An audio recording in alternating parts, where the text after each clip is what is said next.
मैं ये चाहता हूं एक वचन मैं आपके लिए पढ़ूं।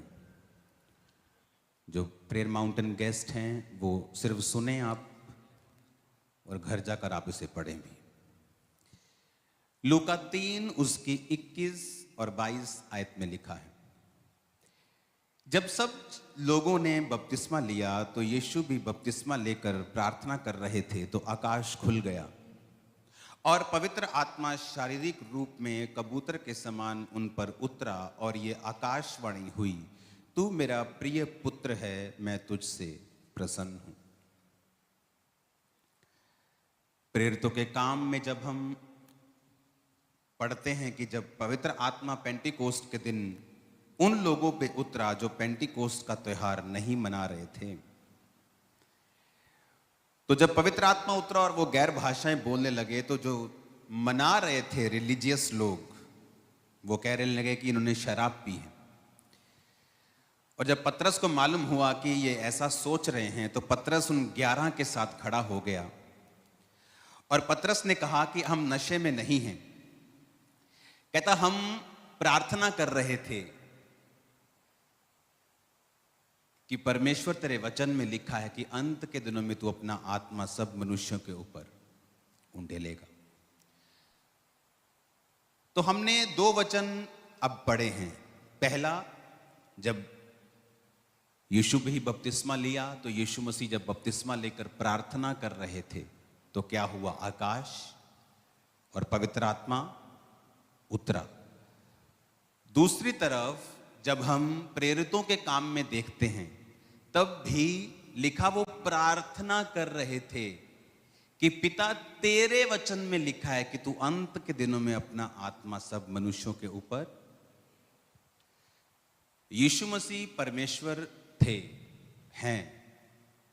जिस समय वो शारीरिक रूप में थे तब भी वो इंसान भी थे और परमेश्वर भी थे। पर फिर भी क्या लिखा, वो बपतिस्मा लेकर प्रार्थना कर रहे थे, तब आकाश खुला और पवित्र आत्मा उतरा। शैतान का सबसे बड़ा अटैक आपकी प्रेयर लाइफ के ऊपर होता है। बीमारी नहीं है वो,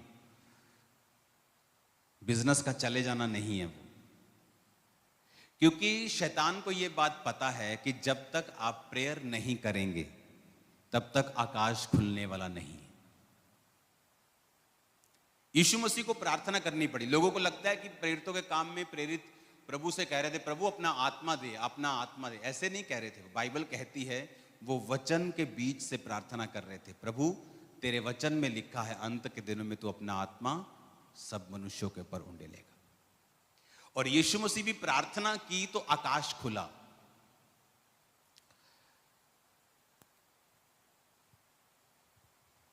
थर्सडे जो मीटिंग होने वाली है उसमें आप अपने बंधनों को टूटता हुआ और प्रेयर की स्पिरिट को ग्रहण करता हुआ अपने आप को देखेंगे, क्योंकि बिना प्रेयर कोई रिजल्ट नहीं है।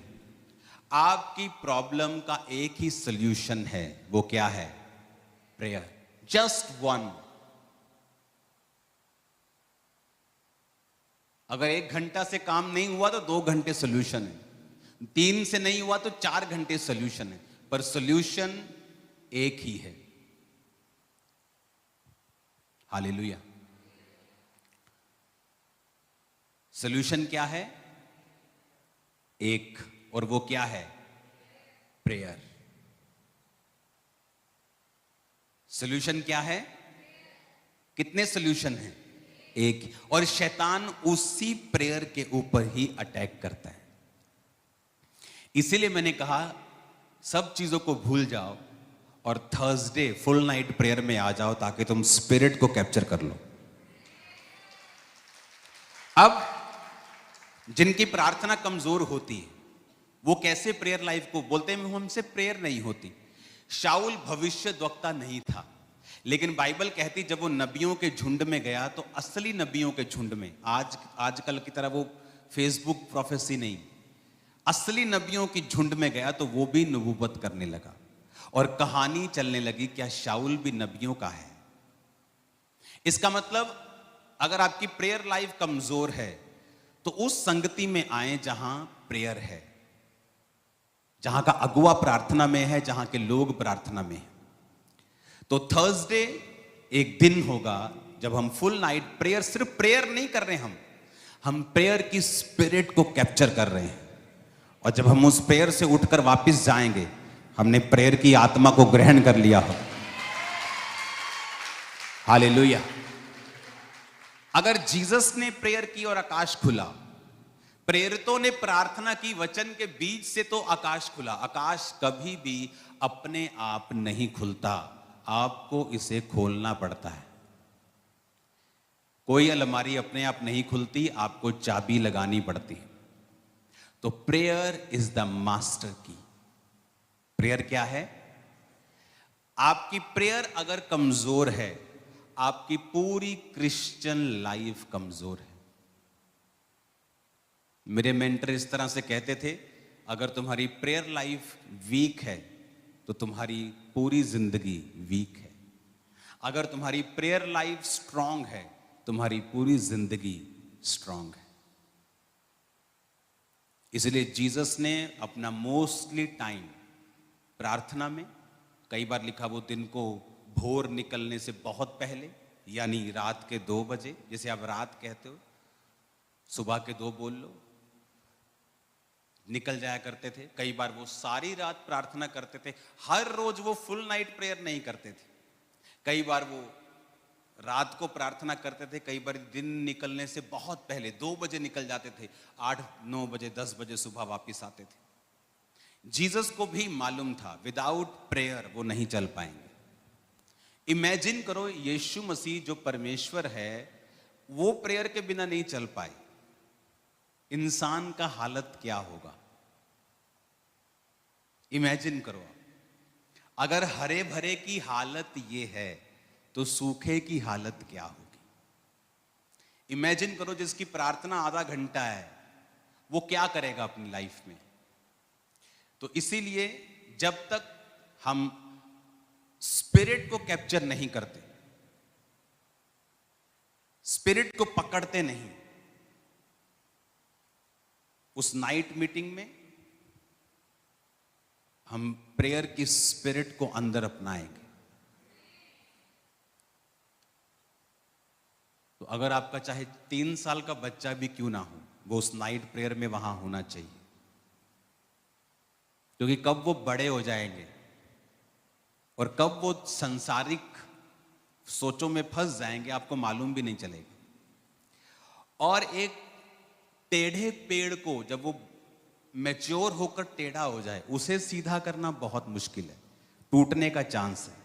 लेकिन एक नए निकले पौधे को आप जिस मर्जी तरफ मोड़ दो। मेक श्योर आपकी फैमिलीज, आपकी चर्च, जितने मेंटरशिप के पास्टर्स हैं, सब थर्सडे मीटिंग पर आप होने चाहिए। 8 बजे मीटिंग स्टार्ट होगी, ताकि जो प्रेयर की स्पिरिट मैं चाहता हूं आप कैप्चर कर पाएं। और एक बार जब आपको प्रेयर करनी आ गई और आपकी ये डेली लाइफ का हिस्सा बन गई, जब लोग इस मिनिस्ट्री में आते हैं, देखते हैं सब तरफ, खासकर प्रेयर माउंटेन चर्च संडे, क्या आपने बना दिया, ये हेवन लग रहा है। आप पहली बार आए हो अभी कि दूसरी बार? पहली बार कौन आया? और पहली बार बहुत सारे लोग। कैसे लग रहा है? कैसा लग रहा है? आपको लग रहा है कि आप मुझे लगता है मैं फॉरेन में चला गया, क्योंकि यहां पे और कुछ नहीं होता। इमेजिन करो, यहां पर 1-1.5 लाख लोगों का ओवरफ्लो हॉल बन सकता है, लेकिन यहां प्रेयर के अलावा सेकंड काम नहीं होता। जस्ट प्रेयर 24 आवर्स, 24 घंटे फास्टिंग में टीम प्रेयर करती है।